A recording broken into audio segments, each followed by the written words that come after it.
Hello friends, Namaskar. I am Grijesh Kumar with a new video based on TGT English preparation. This video is based on remaining part of previous video. Here question number 101 is given as which of the following is a pastoral poem by Milton. Milton के द्वारा इसमें से कौन सी pastoral poem है आपको बताना है। तो यहाँ पे इसका आंसर दिया गया है Lycidas. So correct option is C. Question number 102 from which book has it been taken to be weak in miserable doing or suffering. ये लाइन किस बुक से ली गई है आपको बताना है। तो इसका आंसर यहाँ पे दिया गया है paradise lost. So correct option is D.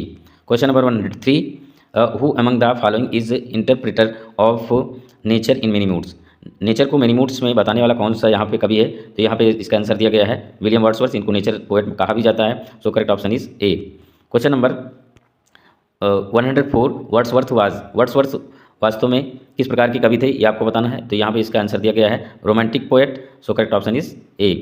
Question number 105 identify the right chronological sequence. यहाँ पर आपको सही क्रम बताना है। यहाँ पे शेक्सपियर की कुछ रचनाएं हैं जिसका सही क्रम आपको बताना है। तो इसका आंसर यहाँ पे दिया गया है the taming of श्रीव, Julius Caesar, Macbeth, the Tempest. मतलब सबसे पहले इनके द्वारा टेमिंग ऑफ श्रीव लिखी गई, फिर जूलियस सीजर, फिर मैकबेथ और फिर टेम्पेस्ट।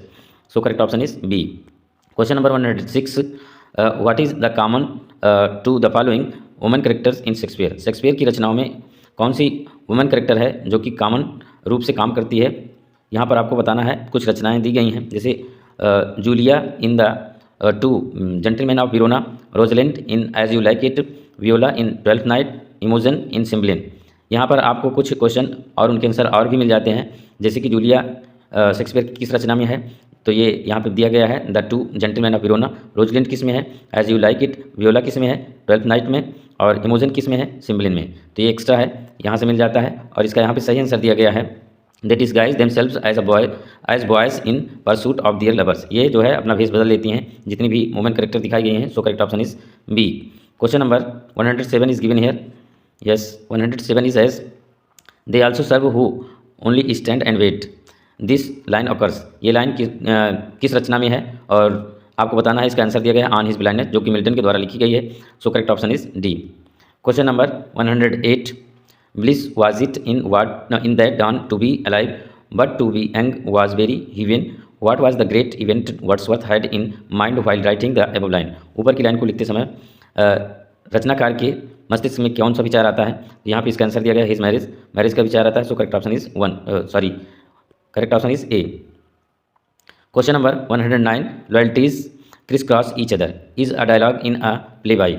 ये डायलॉग किस में है, ये डायलॉग किसके द्वारा लिखा गया है। तो यहाँ पर लॉयल्टीज से आप पकड़ सकते हैं कि ये गाजवर्दी की रचना है। So correct option is B. Question number 110 which of the following books marks the beginning of Shakespeare's success. Shakespeare की सक्सेस के लिए किस बुक को माना जाता है। तो यहाँ पे इसका आंसर दिया गया है Venus and Adonis. So correct option is C. Question number 111 which of the following place is not written by गाजवर्दी। गाजवर्दी के द्वारा कौन सी रचना यहाँ पे नहीं की गई है। तो इसका आंसर यहाँ पे दिया गया है द वीवर्स। बाकी सारी रचनाएं इनकी हैं। So correct option is C. Question number 112 who wrote that autobiographical poem the prelude. Prelude जो है ऑटोबायोग्राफिकल पोएम है जो किसके द्वारा लिखी गई है। Very easy question. वर्ड्सवर्थ यहाँ पे इसका आंसर दिया गया। So correct option is C. Question number 113 Viola is shipwrecked on the coast of Illyria and she comes ashore with the help of captain. This is the opening part of which play by Shakespeare. Shakespeare की रचना में कौन सी ऐसी रचना है जिसमें ये opening line है। तो यहाँ पर 113 के लिए आंसर दिया गया है twelfth night. So correct option is D. Question number 114 name the theatre in which Shakespeare had shares. उस थिएटर का नाम आपको बताना है जिसमें शेक्सपियर के शेयर थे, मतलब कि इनकी सहभागिता थी। तो यहाँ पे इसका आंसर दिया गया है black friar. So correct option is A. Question number 115 Samson Agonistes by Milton. ये सैमसंग एगोनिस्टीज जो मिल्टन के द्वारा लिखी गई है वास्तव में है क्या। तो यहाँ पे ये एक प्ले है। So correct option is A. Question number 116 an iambic pentameter line contains. Pentameter का मतलब होता है 5 फीट। 5 फीट तो यहाँ से आप पकड़ सकते हैं 5 feet. So correct option is A. Question number 117 which of the following feminist critics use the term gynocriticism for the first time. सबसे पहले किसने गायनोक्रिटिसिज्म शब्द का यूज़ किया था। तो यहाँ पे इसका आंसर दिया गया है Elaine Showalter. So correct option is D. Next question. Question number 118 is given here. Yes 118 is a ballad is. यहाँ पर आपको इसको परिभाषित करना है। तो बैलेड क्या है, a short poem narrating a tale. एक कहानी होती है पोएम के रूप में। So correct option is A. 118 के लिए ए जो है सही हो जाएगा यहाँ पे। Next question number 119। यस, ये लिरिक यहाँ भी आपको परिभाषित करना है, लिटरेरी टर्म से हैं ये। 119 के लिए यहाँ पर आपको आंसर दिया गया है, ऑप्शन में से आप बताएंगे 119 का आंसर। तो यहाँ पे ये इसका सी ऑप्शन जो है सही है। A short poem in which the poet expresses in his intense personal feelings, अपनी इंटेंस को, अपनी पर्सनल फीलिंग्स को जिसमें बताता है कोई पोएट, उसको लिरिक कहा जाता है। Next question number 120। Which of the following is a speech in which a character reveals his thoughts to the audience but not to other characters in the play. वो कौन सी स्पीच होती है जिसमें कोई कैरेक्टर जो होता है अपने विचारों को रिवील तो करता है ऑडियंस को, लेकिन किसी कैरेक्टर को वो सुना नहीं पड़ता। तो ये सोलोलोक्वी होती है। So correct option is D. Question number 121।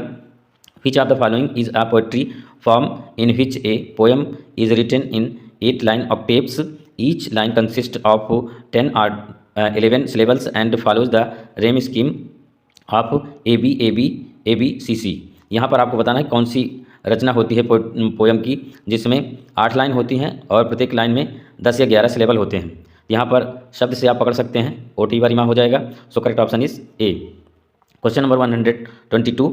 Which of the following is defined as a short poem with rhyming lines written on a tomb stone in praise of deceased person.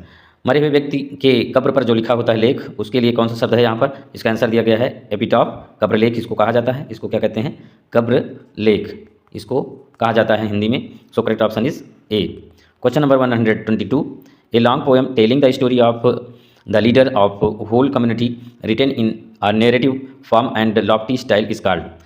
वो लंबी सी कविता कौन सी होती है जिसमें किसी leader की कहानी पूरी तरह से बताई जाती है? तो यहाँ पर दिया गया इसका आंसर एन एपिक, यानी कि इसको हिंदी में कहा जाता है महाकाव्य। महाकाव्य इसको हिंदी में कहते हैं। So correct option is B. Question number 122। Identify the following statements as true और फॉल्स। यहाँ पर मित्रों 2 स्टेटमेंट दिए गए हैं, आपको बताना है कि कौन सा स्टेटमेंट सही है और कौन सा स्टेटमेंट गलत है। स्टेटमेंट इस प्रकार से हैं। A pastoral is a poem that is often silly or whimsical written in 5 lines with an AABBA rhyme scheme, often limericks tell a short humorous story। तो यहाँ पे जो रेमिंग स्कीम दी गई है और सिली वर्ड दिया गया है, ये इसको गलत ठहराता है, मतलब कि ये फॉल्स है। और दूसरा स्टेटमेंट है a sonnet contains 14 lines typically with 2 rhyming standard known as rhyming couplet at the end. तो यहाँ पे 14 लाइन और यहाँ पे जो कपलेट दिया गया है, इससे आप पकड़ सकते हैं कि ये स्टेटमेंट ट्रू है। तो ऑप्शन देखते हैं, यहाँ पर डी ऑप्शन जो है इसका सही है। Question number 125 and last question of this series.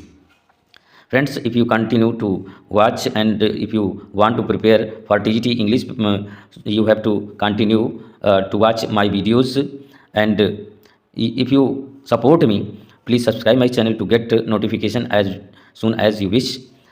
Thank you. Last question ले लेते हैं 125। Which of the following comprises some important elements such as plot, exposition, foreshadowing, rising action, climax, falling action and resolution. यहाँ पर आपको बताना है कि निम्नलिखित में से कौन सा ऐसा प्लॉट है या एक्सपोजिशन है या फिर फ्रेश शेडोइंग, राइजिंग एक्शन है या क्लाइमैक्स है जो कि यहाँ पर जो है बताया गया है। तो इसका यहाँ पे दिया गया फिक्शन। फिक्शन का मतलब होता है उपन्यास या काल्पनिक कथा। उपन्यास या काल्पनिक कथा इसका मतलब होता है। So correct option is B. Friends, आज की वीडियो में बस इतना ही।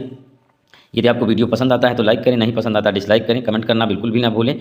और अगर आपको इस वीडियो से कुछ लाभ मिलता है तो प्लीज़ मेरे चैनल को सब्सक्राइब करें और मेरा मोटिवेशन करें, ताकि मैं इंग्लिश प्रिपरेशन के लिए जो भी आवश्यक टीचिंग मटेरियल है आपको प्रोवाइड करता रहूँ। Thank you very much. Yes friends, एक बात मैं आपको बताना भूल जा रहा हूँ, लास्ट में कह देता हूँ कि अगर आपको इसका PDF चाहिए तो आप मेरे फेसबुक पेज को फॉलो करें, वहाँ पर आपको इसका PDF मिल जाएगा। Thank you.